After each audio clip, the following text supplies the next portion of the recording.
예, 오늘 은혜 받은 말씀은 로마서 4장 1절에서 5절, 13절에서 18절입니다.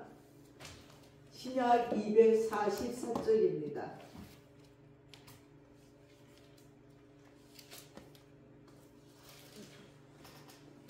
신약 244쪽입니다. 찾으셨는 줄 알고 제가 봉독해 올리겠습니다.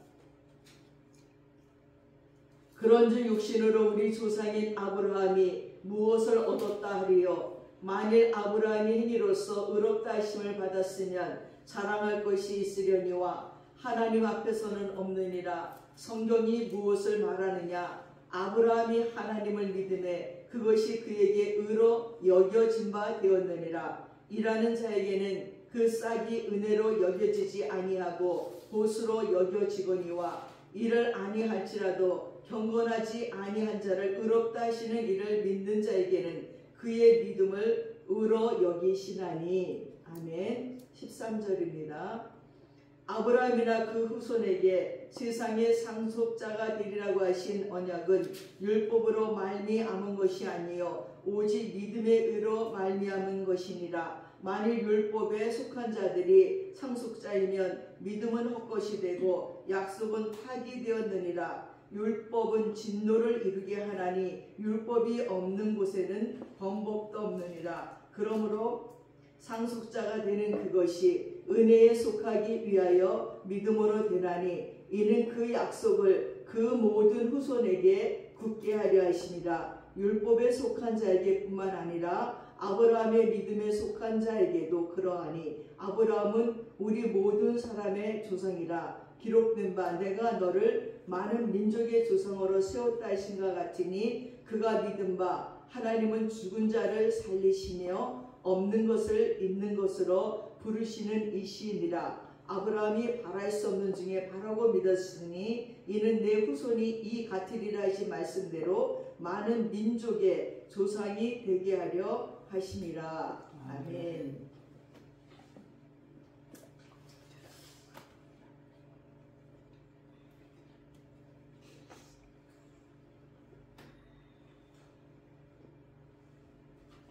예, 사순절이 지나면서 우리는 우리 믿음을 돌아보게 되지요. 얼마나 우리 민족이, 우리 모두가 예수를 믿는다는 자들까지도 확실하고 견고한 믿음에 서 있지 아니하면 온통 하나님께서 정신없이 이 나라도 교회도 개인도 뒤흔드는 그런 시대 속에 살게 하시는 건 아닌가 하는 생각을 합니다. 정말 주말마다 이 강화문 종로거리가 확 미어 터지도록 대통령 탄핵을 반대한다고 아니면 대통령 탄핵을 찬성한다고 서로 만만치 않게 지금 대치하고 그렇게 데모들을 하고 있습니다. 이 일로 말미암아 백성들은 정말 온통 스트레스가 엄청나게 많이 있습니다. 계속 마음이 불안하고 들떠 있어서 정말 무엇을 어떻게 해야 될지 모를 지경이고 각자 이 정치에 대해서 짜증들이 나가지고 나름대로 모이면 서로가 자기네가 옳다고 얘기하는 그 상태를 보면서 이제는 집안에서도 서로 얘기를 나눌 수가 없고 친구 간에서도 얘기를 나눌 수 없고 성도 간에도 얘기를 나눌 수가 없습니다. 아무 말도 안 하는 게 최고입니다. 입만 열면 마음 상하고 입만 열면 상처 있고 입만 열면 자기네 주장을 내세우는 바람에 정말 이 나라 정치가 어디로 가는 것인지, 아니 이렇게 백성들이 정치에 관심 있는 나라가 이렇게 많을까? 아마 대한민국이 최고일 것 같은 생각이 들기도 합니다. 그런 모동을 보면서 어떤 사람은 하나님이 없다는 것입니다. 하나님이 있다면 내가 볼 수 있었을 것이라고 말합니다. 그렇지만 우리 주변에 정말 하나님을 볼 수 없는 일들은 너무나 많이 있습니다. 그래도 우리는 그것들이 있다는 것을 압니다. 그것들 속에 하나님이 계시다는 것을 압니다. 우리는 바람을 볼 수 없습니다. 그러나 옛날에 보면 빨래줄에 빨래를 널면 흔들리는 거 보면서 바람이 있다는 것을 압니다. 나뭇가지에 나무 잎을 바람이 있음을 압니다. 우리는 전기를 볼 수 없습니다. 그러나 전등을 보면 전기가 켜져 있잖아요. 전기 없이 요즘 되는 일이 아무것도 없잖아요. 그 모든 걸 보면서 전기가 있다는 것을 알 수 있습니다. 우리는 공기를 볼 수 없습니다. 그러나 공기가 한순간만 없어도 우리는 살 수가 없습니다. 우리는 사랑이라는 것도 볼 수가 없습니다. 그러나 우리를 돌봐주는 사람들에게서 사랑이 있다는 것을 봅니다. 우리는 하나님을 볼 수 없어요. 그러나 우리 주위에 놀라운 세계가 있기 때문에 하나님이 계신 것을 압니다. 이 세계는 작은 곤충에서부터 정말 무한하고 큰 우주에 이르기까지 그 아름다움과 색채와 놀라운 모양을 보면서 어떻게 하나님이 없다고 말할 수 있습니까? 저절로 하나님은 놀랍다고, 하나님을 모른다고 했던 자들, 예수를 믿지도 않는 자들, 교회를 한 번도 나가지 않은 자들도요, 웅장한 경치 앞에서요, 이야 정말 놀랍다 하고 감탄하지 않을 수가 없어요. 온 세계를 다니면서, 온 세계의 경치를 보면서, 엘로스톤을 보면서, 그랜드 캐년을 보면서, 장가계를 보면서 곳곳마다 하나님의 놀라운 솜씨에 저거 정말 인간이 할 수 없다, 저절로 감탄해요. 봄이라면 싹이 나오는 걸 보면서, 곤충들을 하나 잡아서 세밀히 보세요. 그 이파리 하나하나가 얼마나 정교한지. 짐승들을 보세요.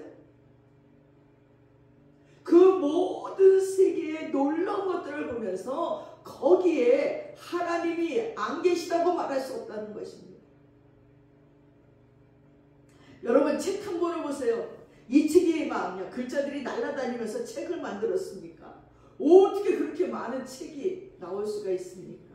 비행기를 보십시오. 저절로 붕 납니까? 저는 비행기 타고 다닐 때마다 날마다 감탄해요. 어떻게 만들었을까? 어떻게 이렇게 비행기가 날아다닐까?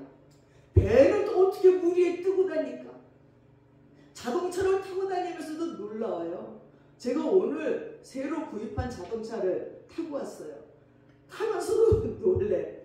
감탄이야. 어떻게 이렇게 발전할 수가 있습니까?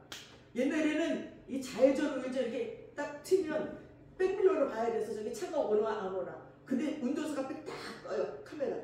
그 옆에서 뜨는 게 쫙 봐.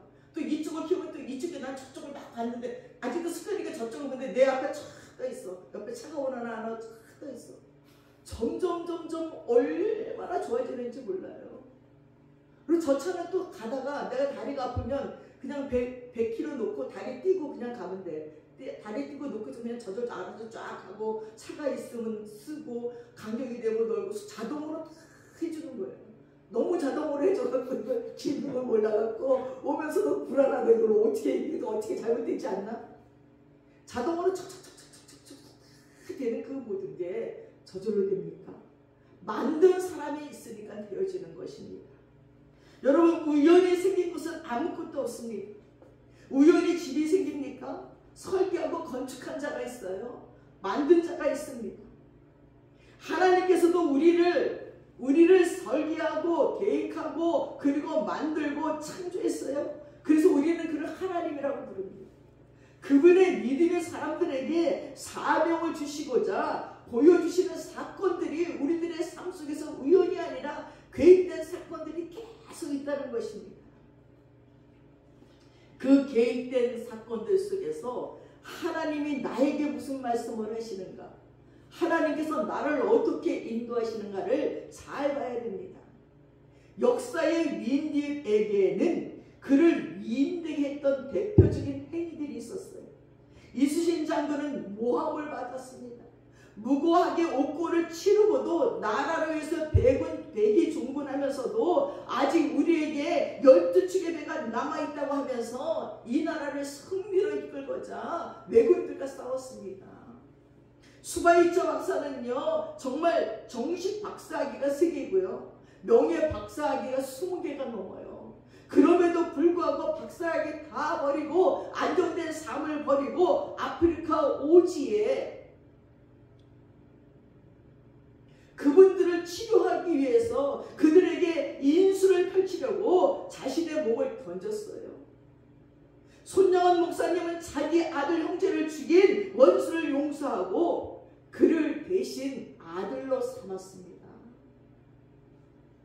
하나님께 약속하고 아들로 삼고 인간적으로 그게 되겠습니까? 그러나 하나님께서 그를 통해서 행하고자 하는 일들을 알았기 때문에 하나님과의 그런 약속을 하고 그걸 실행했습니다. 여러분, 얼마나 놀라운 일인지 감히 흉내낼 수도 없는 행적들입니다. 사랑하는 성도 여러분, 사순절 기간을 지나면서 이런 믿음을 한번 소망해 보시기 바랍니다. 제주도의 최초의 선교사 이기풍 목사는요, 제1차, 제2차 제주도 선교 13년간의 교육을 청산하고 제주도를 떠나 육지로 나오신 뒤에도 주로 교회가 없는 곳을 두루 다니면서 개척 전도를 하셨습니다. 일제 말기 이기풍 목사는 70세에 1934년에 전라남도 말단에 있는 여수군 남면 우항리라는 작은 섬에 들어가 전도를 시작했어요.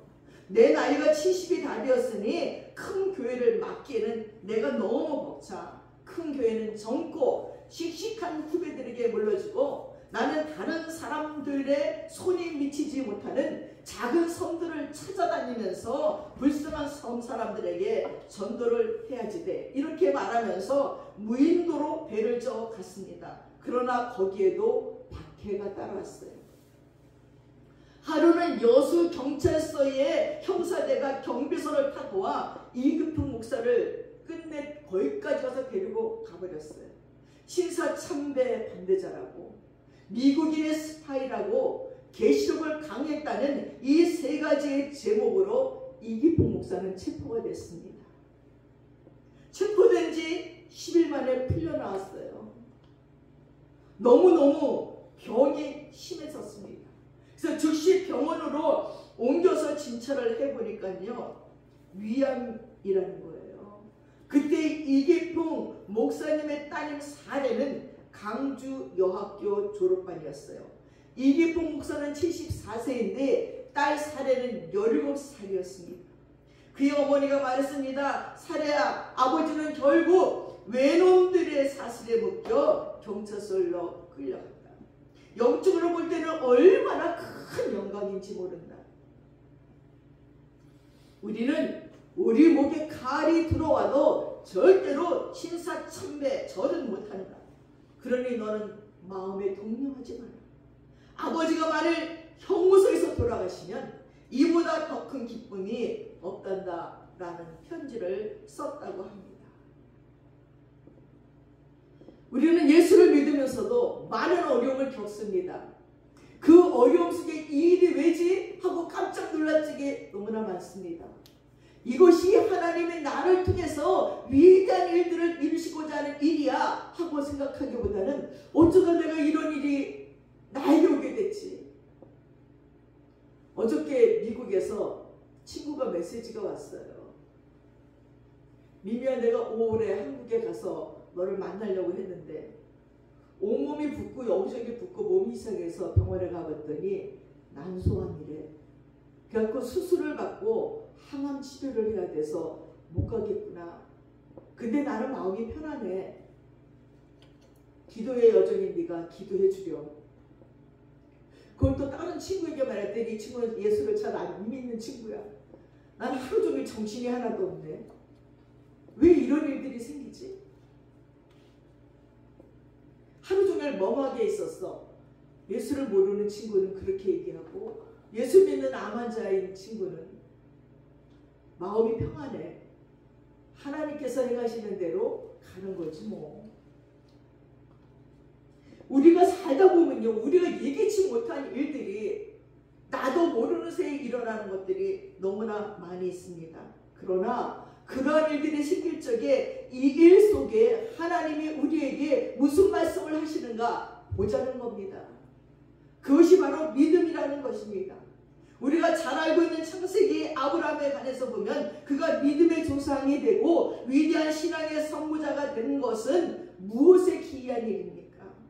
그는 하나님께로부터 무엇을 얻었기에 믿음의 모범으로 길이 남아있는 것입니까?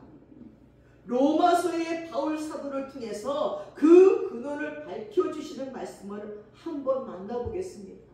첫 번째, 그는 하나님께서는 아브라함이 행위로서 의롭다함을 얻은 것이 아니라고 말씀하고 있습니다. 아브라함이 하나님 앞에서 행했던 최고의 행위는 무엇일까요? 많은 사람들은 모리아산에 번제 사건을 올립니다. 자기 아들을 하나님이 바치랬다고 모리아산에 가서 그 자기 아들 이삭을 묶고 칼을 들어 치려고 했던 사건, 정말로 바치려고 했던 그 사건이 최고의 행위라고 생각합니다. 그의 투철하고 신속한 행동에 하나님께서 오히려 다급하게 만류하시면서 아브라함의 씨로 말미암아 천하 만민이 복을 얻으리라는 약속을 해줬어요. 안 죽인다는 거죠. 100살에 낳은 독자 이삭을 제물로 드리라고 하셨을 적에 그는 주저하지 않고 사흘길을 걸어가 아들을 칼로 잡으려 했었습니다. 여호와 이레의 하나님께서 순양을 예비해 주시고 기다리셨던 이 사건은 아무리 생각해도 인간으로서 행하기 어려운 헌신의 드라마가 아닐 수 없습니다. 이 철저한 순종을 가리켜서 아브라함의 최고의 행위라 말하는 것에 어떻게 의의를 달 수가 있겠습니까? 그러나 본문 로마서에서 바울 사도가 지적하고 있는 것은 모리아산의 사건이 아니라는 거예요. 오히려 행위로서 자랑하려고 했다면 하나님 앞에서는 하나도 없다는 것입니다. 여러분, 따져보면요, 아브라함의 행동은요, 인간적인 실수가 너무 많아요. 남의 나라를 다니니까요, 자기 부인이 사라가 그렇게 이뻤대요. 60이 넘었는데도 막 그 나라 왕이 막 다시 그 여자랑 결혼하겠다 그러고 그런 사건들을 보고 동네 남자들이 힐끗 입고 담 넘어보는 걸 보면서, 야, 내가 내 마누라 때문에 죽게 생겼구나. 그 마누라한테 너 나 마누라라고 그러지 말고 여동생이라고 그래. 그러니까 끝내는요, 자기 부인을요 여동생이라고 그 나라 왕한테 팔잖아요. 그것뿐입니까? 그리고 자기 목숨을 부지하고요, 또 자기 여종과 그 아들 이스마엘, 그러니까 둘째 부인이나 마찬가지, 하갈과 이스마엘을요 자기 부인 사라가 내쫓으랬다고 또 내쫓아요. 그 사막에 먹을 것도 없는데 그냥 물 하나 주고 그냥 하루길 먹을 거 주고 그리고 내쫓아버린 그런 아브라함이에요. 그런 아브라함은 육신으로서 무슨 하나님께 옳은 일이 있어서 얻을 게 있을 수가 있겠습니까? 하나님 앞에서 육신의 행위로 의롭다 할 만큼 자랑할 만한 사람은 아무도 없다는 거예요.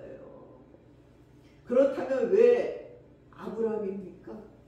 성경은 무엇을 가리켜서 그를 위대하다고 말하는 것입니까? 두 번째 보니까 하나님께서는요, 아브라함이 믿음으로 의롭다함을 얻었다고 말씀하고 계셔요. 본문 3절을 보세요. 아브라함이 하나님을 믿음에 이것이 저에게 의로 여기신 바 되었느니라. 모리아산의 여호와 이레보다 더 중요한 일이 있었다는 거예요. 그것은 창세기 15장 6절에 기록된 말씀인데, 아브라함이 여호와를 믿으니 여호와께서 이를 그의 의로 여겼다는 구절이 있습니다. 아브라함이 여호와를 믿으니 여호와께서 그를 의로 여겼다. 아직 이름이 고쳐지진 아브라함 시절이에요. 이 믿음을 가리켜 아브라함이 얻은 가장 중요한 것은 무엇이었을까요? 그때 상황이 어땠을까요? 그는 하나님의 인도를 따라 가나안 땅에 왔고요, 갖은 고생 끝에 상당한 재산을 얻었습니다. 다른 부족에게도 신망을 얻어 그의 삶이 부유해졌고 터를 잡고 성공했습니다. 그러나 아브라함에게는 대를 이을 아들이 없었어요. 하는 수 없이 성실한 종 엘리에셀에게 상속하기로 마음을 정했습니다. 그 길밖에는 도리가 없다는 그 생각으로 아브라함을 살았어요. 근데 하나님께서 임하셔서 아브라함을 들로 끌고 나가더니 밤하늘에 반짝거리는 목표를 보라. 내가 너희 후손을 이렇게 많게 하리라 하고 약속해 줬습니다. 여호와의 말씀을 아브라함이 추호도 의심 없이 믿었다는 거예요. 바로 이 믿음이 그 어떤 일보다 큰 의라는 거예요. 아브라함은 의인으로 만든 사건이라고 기록하고 있습니다. 우리는 엄청난 일을 겪을 적에 정말 하나님의 말씀을 믿고 지금 현 상황은 그렇지 아니한데 정말 그 말씀을 믿고 끝없이 그 믿음으로 나아갈 수 있는지요. 보이지 않는 그것을 보고 믿는 믿음이 이렇게 굉장하다는 것입니다. 네브라스카주에서 몇 개의 농장을 소유하고 있는 한 그리스도인이 있었습니다. 그는 도시에 살고 있었기 때문에 다른 사람을 고용해서 그 농장을 관리하도록 했습니다. 어느 날 그 사업가는 농장 관리인으로부터 정보를 받았어요. 사직하겠다는 것입니다. 그 사직하는 이유는 임박한 재난 때문인데 이제 이 농장에 메뚜기 떼가 습격을 한다는 거예요. 그럼 그걸 자기가 감당할 수 없어서 미리 사표를 내는 거예요. 나는 그걸 감당할 수 없습니다. 이제 당신의 모든 재산은 다 끝났습니다. 메뚜기 떼가 다 먹어치울 겁니다. 하고 정보를 보낸 것입니다. 그때 이분이 얘기했습니다. 하나님께서 하나님의 곤충들 메뚜기에게 하나님의 곡식을 먹이겠다는데 내가 어떻게 하겠습니까? 걱정하지 마십시오. 하나님의 메뚜기 떼를 하나님의 곡식으로 먹이겠다면 우리는 어떨 방법이 없습니다. 그러니 그냥 거기에 계십시오. 이렇게 말할 수 있을까요? 우리의 생명도, 우리의 재산도, 우리의 모든 것도 하나님의 것이니 하나님이 합니다로 마음 놓을 수 있을까요? 난 요즘 되어지는 일들을 봅니다. 자식을 잃어버린 부모님들, 부모를 잃은 자식들, 자기의 육신의 질병들, 뭐 여러 가지 일들을 막 보면서 믿음이란 게 뭘까? 남들에게 그런 일이 일어났을 때는 아이고 믿음으로 이기세요. 하나님의 무슨 뜻이 있을 겁니다. 하고 얘기했지만 그 말이 요즘에 힘이 없는 것 같아요. 하나님의 뜻이 계실 겁니까? 그럼 그들이 하나님의 뜻이 내 아들 죽이는 겁니까? 하나님의 뜻이 나 죽이는 겁니까? 하나님이 내 부모 죽이는 겁니까? 하나님이 내 재산 없애는 겁니까? 이렇게 질문하면 대답할 말이 없어요. 그러나 하나님의 뜻 보여지는 현상 그 뒤에 정말 하나님의 깊은 뜻이 있다는 겁니다. 우리가 감지할 수 없는 놀라운 하나님의 뜻이 있습니다. 그래서 우리는 아멘하고 순종하는 겁니다. 하나님의 메뚜기가 하나님의 곡식을 먹이겠다는데 하나님께서 먹이겠다는데 우리가 어떻게 하겠습니까? 그 일에 대해서 저는 상관할 수가 없습니다. 두말할 것 없이 이 정도의 헌신은 대단히 어려운데 인간 본성과는 반대되는 헌신인데 예수님께서도 자기를 따르는 많은 무리들에게 헌신을 요구했을 적에 그런 헌신을 요구했습니다. 이에 대한 제자들의 반응에 저도 분명히 알 수 있듯이 바로 그러한 헌신이 제자와 그리고 실족자를 구별하는 특징입니다. 이러므로 제자 중에 많이 물러가고 다시 그와 함께 다니지 않더라고 얘기했습니다. 우리의 믿음은 어떻습니까? 우리가 믿는다고 생각했던 믿음과 우리가 다니는 교회와 우리의 가정과 내 안에 하나님에 대한 헌신은 어떻습니까? 작은 유익 때문에 하나님을 버리는 자들이 얼마나 많은지 모릅니다. 본성을 거스리는 순도 백의 믿음을 갖기는 너무나 어렵습니다. 우리 모두가 그분의 것이라고 그리고 자각하며 살기가 어렵다는 것입니다. 건강도 그분의 것, 힘도 그분의 것, 시간도 그분의 것, 재물도 그분의 것, 생명도 그분의 것임을 우리는 잊고 살고 모두 내 중심으로 산다는 것입니다. 하나님께 맡기지 못한다는 것입니다. 서교양 루펠러에 대한 이야기를 며칠 전에 TV에서 하더라고요. 세계 최고 부자예요. 자선 사업을 엄청나게 했어요. 시카고 대학을 세우고 루펠러 재단을 세우고 병원을 세우고 의학연구소를 세우고 교회를 세우고 학교를 세우고 문화사업을 세우고 그러면서 하는 말이 성공하려면 귀를 열고 입을 닫아라. 그리고 11조 이 모든 나의 재산은 하나님이 주신 것이다. 11조를 드리고자 빌딩을 세워서 11조만 드리는 빌딩 11조만 계산하는 그 직원들이 빌딩 속에 가득 찼다는 거예요. 세상에 11조를 드리려고 빌딩을 세우고 11조를 드리려고 직원들을 채용해요. 그리고 하나님께 더 많이 드리고 더 많이 봉사하고 더 많이 많은 사람들을 도우려고 얼마나 애를 쓰면서 그랬더니 하나님께서 그에게 7대까지 이어지는 물질의 복을 주시는데 498조나 되는데요. 재산이. 그의 자녀들도 전부 7대까지 무료 봉사해요. 부통령도 되고요. 그들은 봉사하고자 하나님이 주신 물질을 가지고 봉사하고자 그의 모든 자녀들은 7대까지 지금도 봉사하고 헌신하니 하나님이 어찌 그 물질을 마르게 하시겠냐는 겁니다.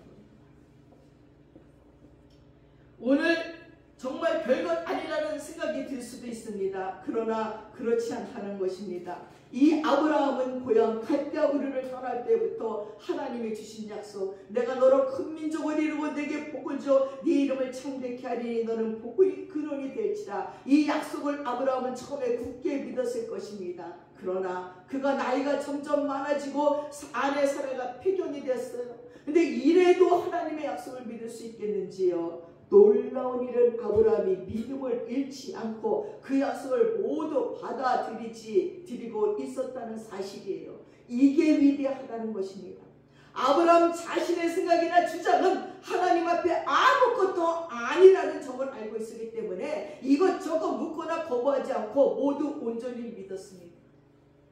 그의 위대성은 행동이 아니라 오직하리만큼 하나님밖에 모르고 그분을 신뢰하는 믿음에서 나와 있었다는 것입니다. 영국의 스트라카 목사님은 어느 날 서저에서 친구와 심각한 토론을 하고 있었는데 그의 어린 딸이 들어왔어요. 그리고 줄넘기를 하다가 이 딸이 줄넘기가 엉켜버렸어요. 그 딸이 아무 말도 없이 그걸 아버지 앞에 틱 던져놓고 나갔어요. 근데 이 목사님은 그 손님하고 얘기하다 자기도 모르게 그 줄넘기를 다 풀었어요. 근데 딸이 또 톡 들어오더니 줄넘기를 쏙 잡고 가는 거예요. 그때 이 스트라카 목사님이 다시 한번 얘기합니다. 우리는 이래야 됩니다. 우리 문제를 하나님 앞에 던져놓고 하나님이 해결할 때를 보는 것뿐이 없습니다. 바로 내 딸이 엉켜진 줄넘기를 내 앞에다 툭 던지고 가니 내가 무심히 그걸 다 풀어서 노니 딸이 홀딱 가져가듯이 우리가 갖고 있는 문제를 그냥 하나님 앞에 던져놓으면 돼요. 그럼 하나님이 풀어주시면 이렇게 가져가면 되는 겁니다 하는 이야기를 했다는 것입니다. 그러나 주님께서 다 해결할 수 있는데 왜 우리는 우리의 힘만으로 해결하려고 그토록 애를 쓰는지 모릅니다. 우리의 필요한 것은 주님을 더욱 신뢰하고 의지하는 것, 이게 더 필요한 것이지 다른 노력이 필요한 것이 아니에요. 우리의 현실은 어떻습니까? 교회의 문제를 해결하기 위해서 미친 듯이 일하고 있으니까 직장을 바꿔야 할까? 사업처를 바꿔야 할까? 혹시 우리는 우리 자신의 힘만으로 너무나 많은 것을 하고 있지는 않는지요? 그러나 지금부터라도 바로 사소한 일까지도 주님께 맡기는 믿음을 가져야 된다는 것입니다. 텔레비전에 작은 새 한 마리가 나왔어요. 이름은 누리야. 이 누리는 손 안에 들어갈 자로 작은 하얀 새인데 주인 청년이 아무리 멀리 던져도 부메랑처럼 날아서 다시 주인의 손으로 돌아오는 것입니다. 주인이 자기를 먹여주고 기르고 돌봐준다는 그 믿음 하나로 다시 날아오고 어디든 떨어지지 않고 따라다닌다는 것입니다. 그래서 주인도 그 작은 새를 사랑하고 침대 곁에 지웁니다. 작은 새도 그러하거늘 하물며 인간에게 있어서 하나님께서 정말 너를 먹이시고 입히시고 우리의 생사함을 주관한다는 걸 안다면 어떻게 작은 새보다도 작은 믿음으로 살아갈 수가 있겠습니까? 터키에서 전해 내려오는 전설인데 어느 날에 왕이 한 여인을 만났는데 그녀는 잠든 사이에 도둑이 들어와서 귀중한 물건을 훔쳐갔다고 하소연을 했습니다. 왕이 어찌 귀한 물건을 두고 잠들었느냐 물으니까 이 여인이 하는 말이 네, 저는 폐하를 딛고 잠들었습니다. 폐하를 늘 깨어서 백성들을 지켜주시라고 믿었기 때문입니다. 라고 대답했대요.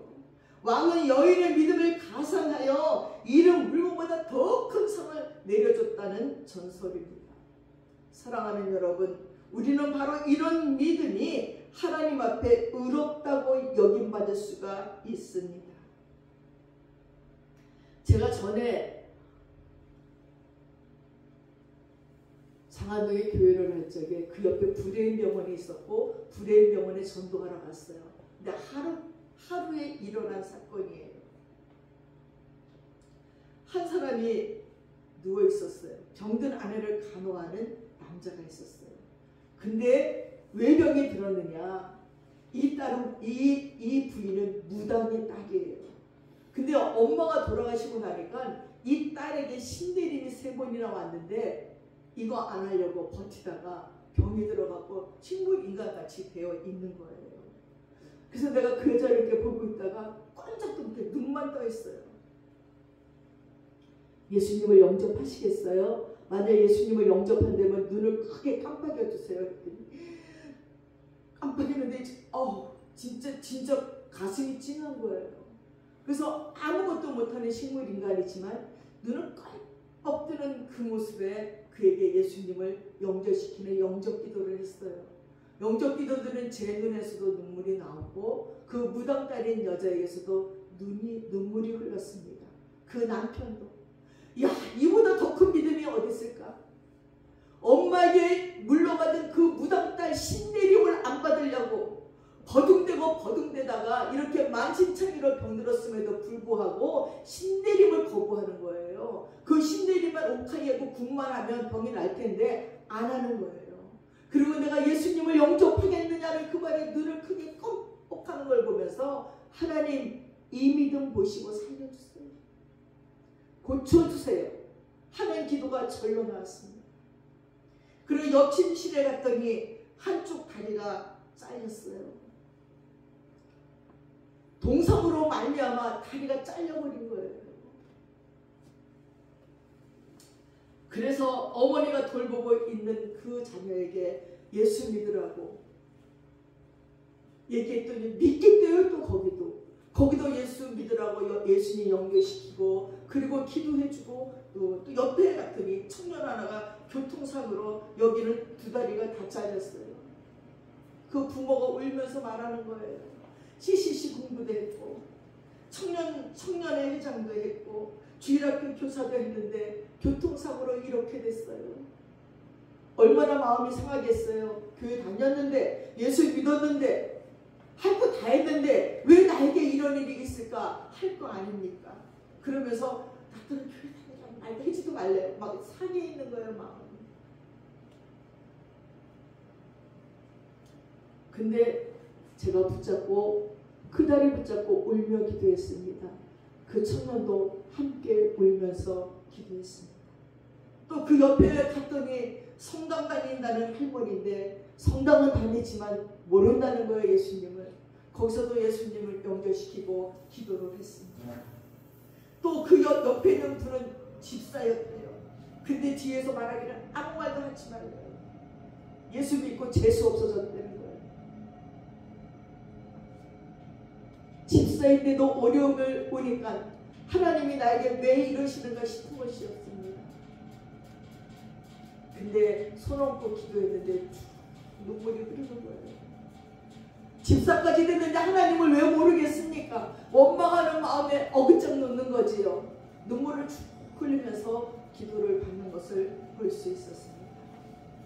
사랑하는 여러분, 하나님께서 믿음을 가진 모든 사람들이 아브라함의 후사가 될 것이라고 말했습니다. 어떠한 상황과 어떤 형편에 있어도 믿음을 가진 모든 자들은 아브라함의 후사가 될 것입니다. 하나님께서 이렇게 믿음이 투철한 노인 아브라함에게 큰 상을 내리셨잖아요. 약속대로 그 후계자를 대대로 복을 받게 하셨잖아요. 그 자손 이삭과 야곱도 다윗과 요셉 그리고 예수 그리스도에 이르기까지 그 복은 계속되었고 그 후손 중에 메시아가 오실 것이라고 아브라함은 믿기나 했었을까요? 예수님께서 친히 이렇게 말씀하십니다. 너희 조상 아브라함은 나의 때 볼 것을 즐거워하다가 보고 기뻐하였다고요. 언젠가 오실 메시아의 때를 기다리며 이 믿음의 조상은 기뻐했다는 것입니다. 이것이 믿음의 상급입니다. 믿음은 우리 자손과 먼 훗날 주실 주님의 은총을 경험하게 되는 것입니다. 한국교회와 한국의 그리스도인들은 온 세계인의 칭찬을 지금 모으고 있어요. 정치만 못하지요. 온 세계 이 대한민국의 칭찬으로 말도 못해요. 가난에 찌들렸던 나라의 주권까지 빼앗겼던 국민들이 세계 교회의 모범 사례로 당당히 등장하니 그 미래를 찾아보기 힘들다는 거예요. 일본이 우리를 지배하고 말까지 뺏어가고 이름까지 뺏어갔었어요. 근데 지금 어떻게 됐는지 압니까? 일본은 지금 우리나라 말 배우고 있어요.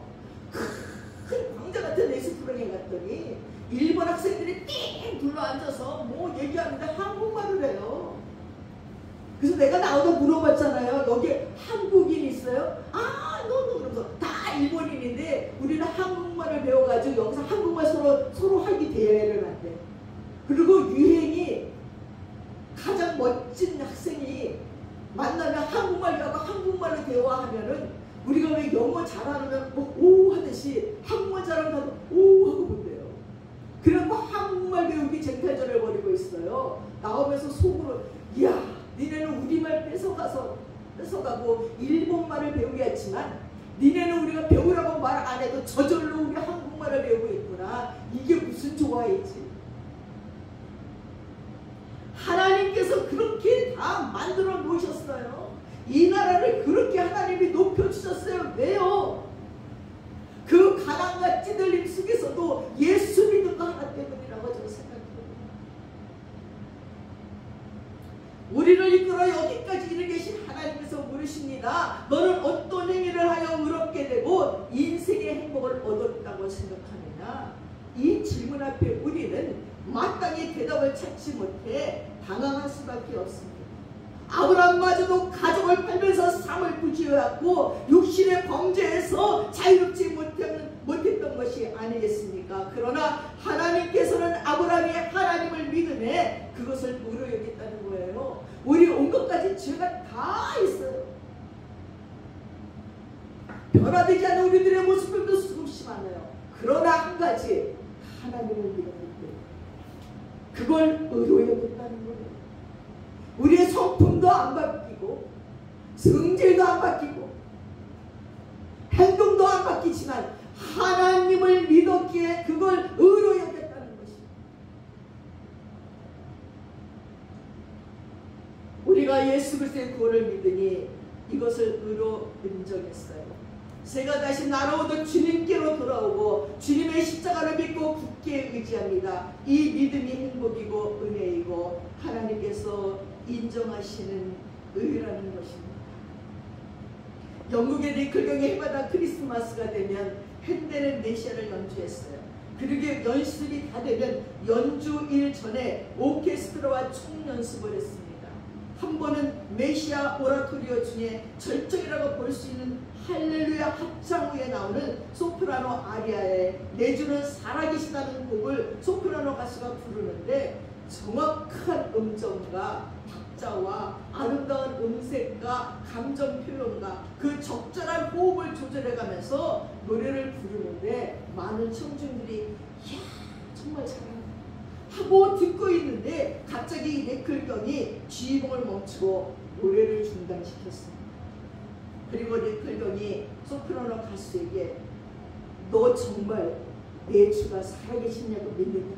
이 소프라노 가수가 너무 놀라서 그냥 네 그러면 살아계신 주님 앞에 부르라고 다시. 근데 막 정신이 하나 없는 거예요. 이때부터 이 소프라노 가수는 음정, 박자, 호흡 이런 거 감정 상관없이 오로지 내가 주님 앞에서 하나님의 보좌 앞에서 부른다는 심령으로 내 주는 살아계심을 부르는데 그 전에 들었던 그 노래는 참 잘 부른다 했는데 지금 부르는 이 노래는 너무너무 감동스러워서 모든 청중들이 눈물을 흘리면서 들었다는 것입니다. 똑같은 사람이 똑같은 노래를 부르는데 하나님의 보좌 앞에서 부르는 것과 자기의 재주로 부르는 것과 이렇게 다르다는 것입니다. 그래서 많은 청중들이 다 일어나서 그 찬양을 들었다는 것입니다. 여러분, 믿음에는 힘이 있습니다. 그냥 건성으로 믿는 것이 아니라 정말 하나님 보좌 앞에 나아가 있는 것 같이 찬양한다면 우리의 모든 고통도 절망도 딛고 일어설 힘이 있다는 것입니다.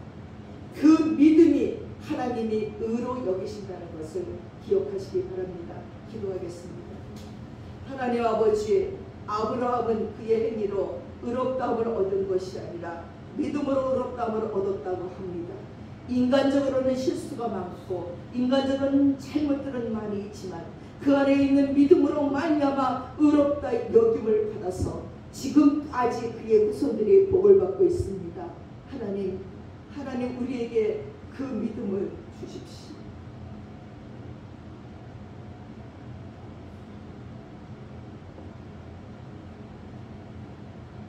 어떤 상황과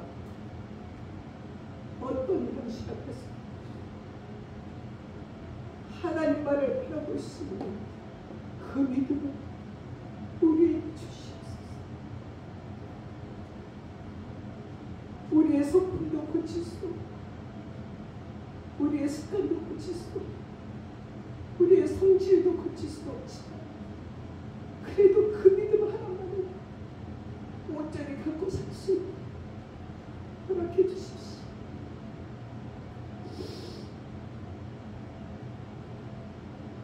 아브라함이 가졌던 그 믿음을 오늘 우리에게 주시고 대한민국 백성들에게 주시고 오늘 예배드리는 크리스찬들에게 주시고 말씀을 집하는 목사님들에게 주시고 아멘으로 화답하는 성도들에게 허락해 주십시오.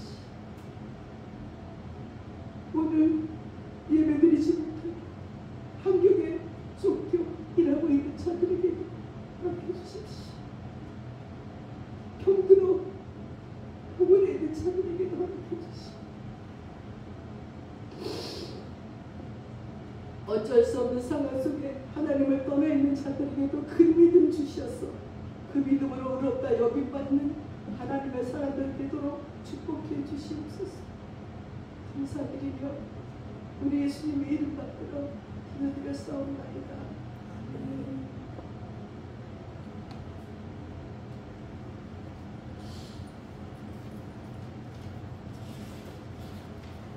함께 자리에 일어나셔서 545장 찬양하겠습니다.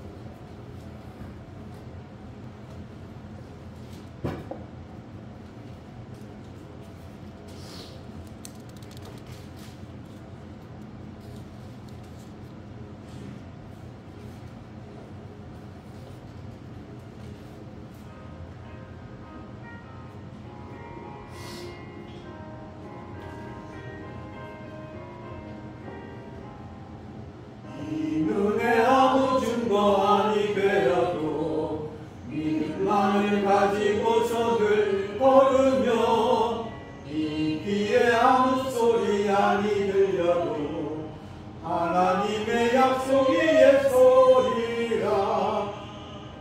걸어가세 믿음 위에 서서 나가세 의심 버리고 걸어가세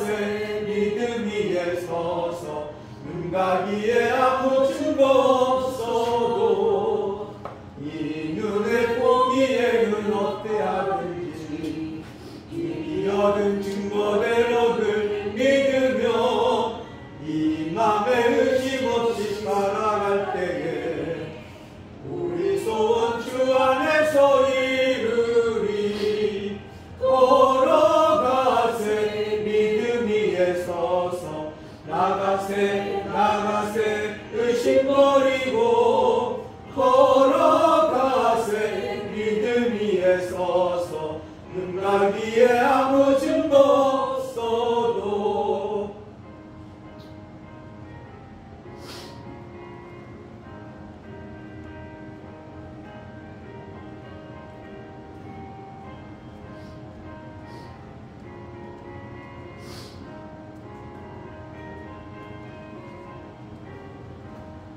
주님의 거룩함을 두고 맹세한 주 하나님 아버지는 참 예쁘다.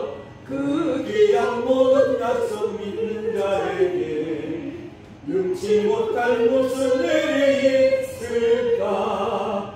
걸어가세 믿음 위에 서서 나가세 나가세 의심 버리고 걸어가세 믿음 위에 서서 눈가 위에 아무 증거 없어도.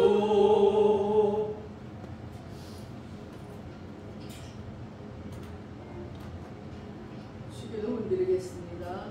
하늘에 계신 우리 아버지, 아버지의 이름을 거룩하게 하시며 아버지의 나라가 오게 하시며 아버지의 뜻이 하늘에서와 같이 땅에서도 이루어지게 하소서. 오늘 우리에게 일용할 양식을 주시고 우리가 우리에게 잘못한 사람을 용서해 준 것 같이 우리의 죄를 용서해 주시고 우리를 시험에 빠지지 않게 하시고 악에서 구하소서. 나라와 권능과 영광이 영원히 아버지의 것입니다. 아멘.